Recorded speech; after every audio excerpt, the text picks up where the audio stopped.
ನಮಸ್ಕಾರ. ನನ್ನ ಹೆಸರು PK. ನಾನು ತೇಜ್ ಅಕಾಡೆಮಿಯಿಂದ ನಿಮಗೋಸ್ಕರ KRTET 2025 ಮೇಲೆ ಒಂದು ಪವರ್ ಕೋರ್ಸ್ ತೊಗೊಂಡು ಬಂದಿದ್ವಿ. ನಮ್ಮೆಲ್ಲರಿಗೂ ಗೊತ್ತು KRTET Karnataka teacher eligibility test ಈ ಸಾರಿ ಬಂದಿದೆ. ಆ್ಯಂಡ್ ಇದರಲ್ಲಿ 2 ಪೇಪರ್ ಇದೆ, paper 1 and paper 2. Paper 1 paper 2 ಅಲ್ಲಿ one of the very important topic ಇರೋದು ಚೈಲ್ಡ್ ಡೆವಲಪ್ಮೆಂಟ್ ಆ್ಯಂಡ್ ಪೆಡಗಾಜಿ. ಇದ್ರ ಮೇಲೆ ನಮಗೆ ಬರೋದು 30 ಮಾರ್ಕ್ಸ್. ಆ್ಯಂಡ್ ಈ 30 ಮಾರ್ಕ್ಸು ತುಂಬ ಸುಲಭವಾಗಿ ಸ್ಕೋರ್ ಮಾಡ್ಬೋದು.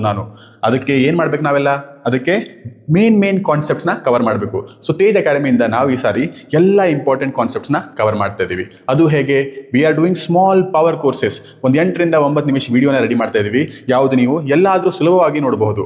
ಆ್ಯಂಡ್ ಅದನ್ನೇ ಅಲ್ಲ, ನಾವು ಇನ್ನೂ ತುಂಬ ವರ್ಕ್ ಮಾಡ್ತಾ ಇದ್ದೀವಿ ಬ್ಯಾಕ್ಗ್ರೌಂಡಲ್ಲಿ. ಯಾವುದ್ರ ಬಗ್ಗೆ ನಾನು ಮುಂದೆ ಹೇಳ್ತೀನಿ. ಅದ್ರ ಮುಂಚೆ ಇವತ್ತಿನ ನಮ್ಮದು ಟಾಪಿಕ್ ಇರೋದು ಇಂಟೆಲಿಜೆನ್ಸ್. ಪ್ರತಿ KRTET ಅಲ್ಲಿ ಇಂಟೆಲಿಜೆನ್ಸ್ ಮೇಲೆ 3 ರಿಂದ 4 ಕ್ವಶನ್ಸು ಕಂಪಲ್ಸರಿಯಾಗಿ ಬಂದಿದೆ. ನಾವೇನು ಮಾಡ್ತಾ ಇದ್ದೀವಿ, ಇಂಟೆಲಿಜೆನ್ಸ್ಗೆ ಸಂಬಂಧಪಟ್ಟಿದ್ದು ಆಲ್ ದ ಮೇಜರ್ ಇನ್ಫಾರ್ಮೇಷನ್, ಎಲ್ಲ ಇನ್ಫಾರ್ಮೇಷನ್, ಬೇಕಾಗಿರೋ ಇನ್ಫಾರ್ಮೇಷನ್ ಎಲ್ಲ ಕಲೆಕ್ಟ್ ಮಾಡಿ ನಿಮಗೋಸ್ಕರ ಒಂದು ಪ್ರಿಸೈಸ್ ವಿಡಿಯೋನ ರೆಡಿ ಮಾಡಿದ್ದೀವಿ. ಮುಂದೆ ಹೋಗೋಣ ಬನ್ನಿ. ಈ ಥರ ಎಲ್ಲ ಟಾಪಿಕ್ ಮೇಲೆ ನಾವು ಫ್ರೀ ವಿಡಿಯೋ ರಿಲೀಸ್ ಮಾಡ್ತೀವಿ. ಈ ವಿಡಿಯೋಸ್ನ ನಾವು ನಮ್ಮ ತೇಜ್ ಅಕಾಡೆಮಿ ಯೂಟ್ಯೂಬಲ್ಲಿ ರಿಲೀಸ್ ಮಾಡ್ತೀವಿ. ದಯವಿಟ್ಟು ನಮ್ಮದು ಯೂಟ್ಯೂಬ್ ಚಾನಲ್ಗೆ ಸಬ್ಸ್ಕ್ರೈಬ್ ಮಾಡ್ಕೊಳ್ಳಿ. ಯಾಕಂದರೆ ನೀವು ಸಬ್ಸ್ಕ್ರೈಬ್ ಮಾಡಿದ್ರೆ ವಿಡಿಯೋ ಬಂದ ತಕ್ಷಣ ನಿಮಗೆ ಒಂದು ಮೆಸೇಜ್ ಬಂದುಬಿಡುತ್ತೆ ವಿಡಿಯೋ ಬಂದಿದೆ ಅಂತ. So please subscribe to Tej academy app which you can download on Google Play Store, or you can just scan here the given QR and you can access to our digital notes. Other than providing digital notes, we are also providing chapter-based MCQs. And with chapter-based MCQs, we are also going to provide you with previous year's questions. So while watching videos, you'll go through the content and you can visit our app and go through the mock tests and questions to check your knowledge regarding how much have you understood. So now we'll move on to the next aspect, that is we'll go into the intelligence. Let us understand what is intelligence, what are the different intelligence theories that are given, and why we should learn about intelligence, and what are the major questions that have been asked with respect to the topic of intelligence. Moving to the theories of intelligence, let me tell you all the questions ನಾನು ಮುಂಚೆ discuss ಮಾಡಿದ್ದೆ. ಒಂದು 3 ರಿಂದ 4 question ಕಂಪಲ್ಸರಿಯಾಗಿ ಬರುತ್ತೆ ಅಂತ. ಆ ಎಲ್ಲ questions ಬರೋದು ಈ ಟಾಪಿಕ್ ಮೇಲೆ, ಥಿಯರೀಸ್ ಆಫ್ ಇಂಟೆಲಿಜೆನ್ಸ್ ಮೇಲೆ. ಈಗ ಥಿಯರೀಸ್ ಆಫ್ ಇಂಟೆಲಿಜೆನ್ಸ್ಗೆ ನಾವು 2 ಮೇಜರ್ ಸಬ್ ಟಾಪಿಕ್ಸ್ ಅಲ್ಲಿ ಡಿವೈಡ್ ಮಾಡ್ಬೋದು. First one is psychometric or structural approach, ಆಯ್ತಾ. Second one is information processing approach. ಇವಾಗ ಈ ಸೈಕೋಮೆಟ್ರಿಕ್ ಅಪ್ರೋಚ್ ಅಂದ್ರೆ ಏನು, ಇನ್ಫಾರ್ಮೇಷನ್ ಪ್ರೊಸೆಸಿಂಗ್ ಅಪ್ರೋಚ್ ಅಂದ್ರೆ ಏನು ಅಂತ ಮುಂದಿನ ಸ್ಲೈಡಲ್ಲಿ ನೋಡೋಣ.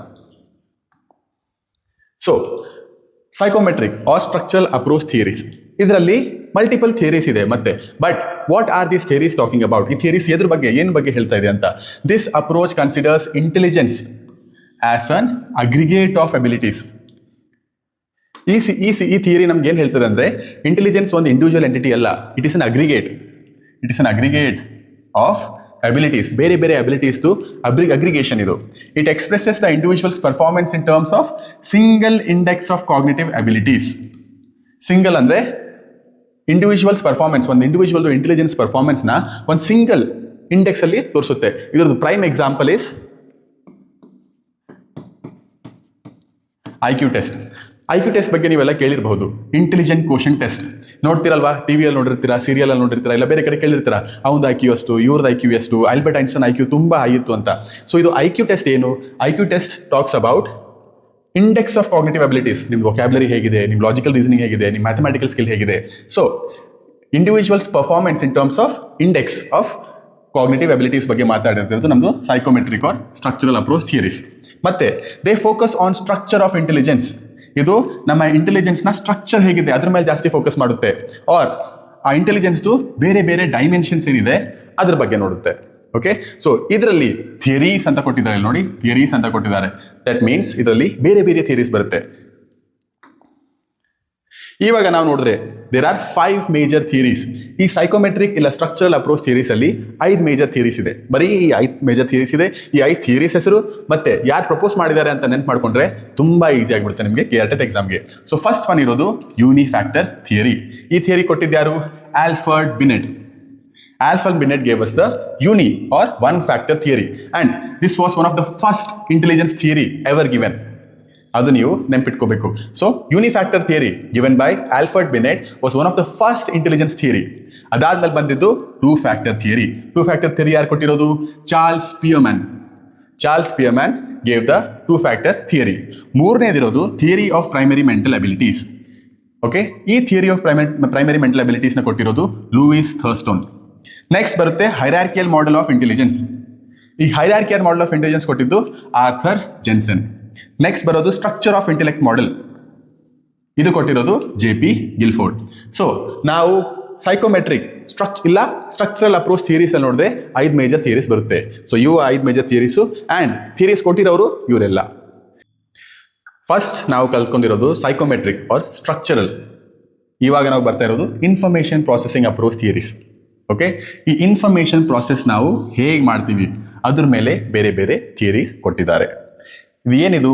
First one, describe the processes people use in intellectual reasoning. ಇವಾಗ ಒಂದು ಪ್ರಾಬ್ಲಮ್ಗೆ ಅಡ್ರೆಸ್ ಮಾಡೋಕ್ಕೆ ಜನ ಹೇಗೆ ಅವ್ರ ಇಂಟೆಲಿಜೆನ್ಸ್ನ ಯೂಸ್ ಮಾಡ್ತಾರೆ, ಆ ಇಂಟೆಲಿಜೆನ್ಸ್ ಯೂಸ್ ಮಾಡುವಾಗ ಏನೇನು ಬೇರೆ ಬೇರೆ ಪ್ರಾಸೆಸಸ್ ಬರುತ್ತೆ, ಅದು ಈ ಥಿಯರಿ ಮಾತಾಡುತ್ತೆ. ಇದ್ರಲ್ಲಿ ಬರೋ ಬೇರೆ ಬೇರೆ ಥಿಯರೀಸ್ ಅದ್ರ ಬಗ್ಗೆ ಮಾತಾಡುತ್ತೆ.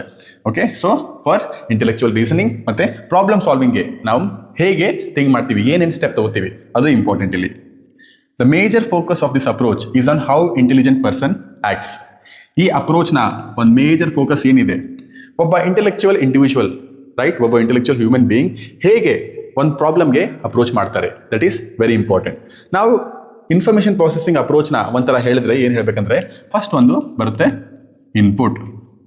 ಆಯ್ತಾ? ಇನ್ಪುಟ್ ನಾನು ಎಕ್ಸಾಂಪಲ್ ತಗೊಂಡ್ರೆ, ನೀವು ಒಂದು ಎಕ್ಸಾಮ್ ಬರಿತಾ ಇದ್ದೀರಾ, ನಿಮ್ಮ ಮುಂದೆ ಒಂದು ಕ್ವಶನ್ ಇದೆ, ಆ ಕ್ವಶನ್ ನಿಮಗೆ ಆಗುತ್ತೆ ಇನ್ಪುಟ್.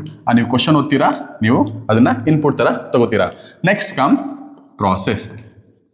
ಆ ಪ್ರಾಸೆಸ್ ಅಂದ್ರೆ ಏನು? ಇವಾಗ ನೀವು ಥಿಂಕ್ ಮಾಡ್ತಾ ಇದ್ದೀರಾ, ನಾನು ಏನೇನು ಓದಿದ್ದೆ, ಆ ಓದಿರೋ ಇನ್ಫಾರ್ಮೇಷನ್ ಅಲ್ಲಿ ಏನಾದರೂ ಟಾಪಿಕ್ ಈ ಕ್ವಶನ್ಗೆ ರಿಲೇಟ್ ಆಗುತ್ತಾ? ಮತ್ತೆ ಬರುತ್ತೆ ಔಟ್ಪುಟ್. ಈ ಔಟ್ಪುಟ್ ಅನ್ನೋದೇನು? ಎಲ್ಲ ನೀವು ಇಂಟೆಲಿಜೆನ್ಸ್ ಸ್ಟೆಪ್ಸ್ ಯೂಸ್ ಮಾಡಿಬಿಟ್ಟು ಒಂದು ಪರ್ಫೆಕ್ಟ್ ಆನ್ಸರ್ಗೆ ಬರ್ತೀರಾ ಕ್ವಶನ್ಗೋಸ್ಕರ, ಅದನ್ನ ಅಂತೀವಿ ಔಟ್ಪುಟ್. ಮೂರನೇದೇನೆಂದ್ರೆ information processing approach emphasises studying cognitive functions. ಈ ಅಪ್ರೋಚು ಕಾಗ್ನಿಟಿವ್ ಫಂಕ್ಷನ್ಸ್, ನಮ್ಮ ಬ್ರೈನಲ್ಲಿ ಏನೇನು ಬೇರೆ ಬೇರೆ ಫಂಕ್ಷನ್ಸ್ ಆಗುತ್ತೆ ಈ ಇಂಟೆಲಿಜೆಂಟ್ ಬಿಹೇವಿಯರ್ನ ಕೊಡೋಕ್ಕೆ, ಅದಕ್ಕೆ ಸ್ಟಡಿ ಮಾಡುತ್ತೆ. So this is about information processing theories. ಈಗ ಇದರಲ್ಲಿ ಬೇರೆ ಬೇರೆ ಥಿಯರೀಸ್ ಯಾವ್ಯಾವ್ದಿದೆ ಅಂತ ನೋಡಿದ್ರೆ, ನಾವು ಫಸ್ಟ್ ಒನ್ ಇರೋದು triarchic theory of intelligence. ಈ triarchic theory of intelligence ನ ಕೊಟ್ಟಿರೋರು Robert Sternberg in the year 1985. Second ಬರೋದು ಪಾಸ್ ಮಾಡೆಲ್ ಆಫ್ ಇಂಟೆಲಿಜೆನ್ಸ್. ಈ ಪಾಸ್ ಮಾಡೆಲ್ ಆಫ್ ಇಂಟೆಲಿಜೆನ್ಸ್ ಒಂದೇ ನೆನ್ಪಿಟ್ಕೊಬೇಕಂದ್ರೆ, JP ದಾಸ್. ಎಲ್ಲ ಇಂಟೆಲಿಜೆನ್ಸ್ ಥಿಯರೀಸ್ ಅಲ್ಲಿ only one Indian has contributed. His name is JP Das. PASS ಅಂದ್ರೆ ಏನು? Planning, attention arousal and simultaneous successive model of intelligence. ಇದನ್ನ ಕೊಟ್ಟಿರೋರು JP Das, Jack Naglieri and Kirby in the year 1994 ಅಲ್ಲಿ. Third ಬಂದು cognitive assessment system. ಇದನ್ನ CAS ಇಲ್ಲ SAS ಅಂತೂ ಅಂತಾರೆ. ಇದು ಪಾಸ್ ಮಾಡೆಲ್ದು ಇನ್ನು ಮಾಡರ್ನ್ ಫಾರ್ಮ್. ಇದನ್ನ ಮತ್ತೆ ಕೊಟ್ಟಿರೋದು JP ದಾಸ್ ಮತ್ತೆ ನೆಗ್ಲೇರಿ. ಸೊ ಈ psychometric structural approach theories of intelligence ನಾವು ನೋಡಿದೀವಿ. ಒಂದ್ಸರಿ ಕ್ವಿಕ್ಲಿ ಅದನ್ನ ರಿವೈಸ್ ಮಾಡ್ಕೊಳ್ಳೋಣ. ದ ಫಸ್ಟ್ ಒನ್ ಬಂದಿರೋದು unifactor or one factor theory. ಇದನ್ನ ಪ್ರಪೋಸ್ ಮಾಡಿರೋದು ಆಲ್ಫರ್ಡ್ ಬಿನೆಟ್. ಸೆಕೆಂಡ್ ಒನ್ ಇರೋದು ಟೂ ಫ್ಯಾಕ್ಟರ್ ಥಿಯರಿ. ಇದನ್ನ ಪ್ರಪೋಸ್ ಮಾಡಿದ್ದು ಚಾರ್ಲ್ಸ್ ಸ್ಪಿಯರ್ಮನ್. ಅದಾದ್ಮೇಲೆ ಬಂದಿರೋದು theory of primary mental abilities. ಇದನ್ನ ಕೊಟ್ಟಿರೋದು Louis Thurstone. Next is hierarchical model of intelligence given by Arthur Jensen. And psychometric structural approach theories ಅಲ್ಲಿ ಸದ್ಯಕ್ಕೆ ಇರೋ ಲೇಟೆಸ್ಟ್ ಥಿಯರಿ, ಇದು ತುಂಬಾ ಹಳೇದೇ ಇದೆ, but the given theory was given by JP Guilford. ಆ ಥಿಯರಿ ಹೆಸರು structure of intellect model. So ಇದು ನಿಮಗೆ ಕ್ವಿಕ್ಲಿ ಒಂದು ಟೂಲ್ ತರ ನೋಡಕ್ಕೆ ನಾವು ಈ ತರ ಕೊಟ್ಟಿರೋದು, ಅರೇಂಜ್ ಮಾಡಿಕೊಟ್ಟಿದ್ದೀವಿ. ನೆಕ್ಸ್ಟ್ ಬರೋದು ಇನ್ಫಾರ್ಮೇಷನ್ ಪ್ರೊಸೆಸಿಂಗ್ ಥಿಯರಿಯಲ್ಲಿ ಕೂಡ ಸೇಮ್. ಫಸ್ಟ್ ಒನ್ ಇರೋದು ಟ್ರೈಆರ್ಕಿಕ್ ಥಿಯರಿ ಆಫ್ ಇಂಟೆಲಿಜೆನ್ಸ್, ಕೊಟ್ಟಿರೋದು ರಾಬರ್ಟ್ ಸ್ಟರ್ನ್ಬರ್ಗ್ 1985 ಅಲ್ಲಿ. Then PASS model of intelligence, planning, attention arousal and simultaneous successive model of intelligence, JP Das, Jack Naglieri and Kirby 1994 ಕೊಟ್ಟಿರೋದು. And CAS cognitive assessment system, again Das and Naglieri ಕೊಟ್ಟಿರೋದು ಇಲ್ಲಿದೆ. ಇವಾಗ ನಿಮ್ಗೆ ಈ ತರ cards ಕಾಣಿಸ್ತದೆಯಲ್ಲ, ಈ ತರ ನಿಮಗೆ ಒಂದು ಇನ್ಫೋಗ್ರಾಫಿಕ್ ಕಾಣಿಸ್ತದೆಯಲ್ಲ, ಈ ತರ ಇನ್ಫೋಗ್ರಾಫಿಕ್ಸ್ ಕೂಡ ನಾವು ಯೂಟ್ಯೂಬ್ ಪೇಜಲ್ಲಿ ಹಾಕ್ತೀವಿ. ಯಾಕೆ ನಾವು ಈ ತರ ಇದಕ್ಕೆ ರೆಡಿ ಮಾಡ್ತಾ ಇದೀವಿ ಅಂದ್ರೆ, ನೀವು ಒಂದ್ಸಾರಿ ಇದನ್ನ ನೋಡಿದ್ರೆ ನಿಮಗೆ ಈಸಿಯಾಗಿ ನೆನಪಾಗ್ಬಿಡುತ್ತೆ.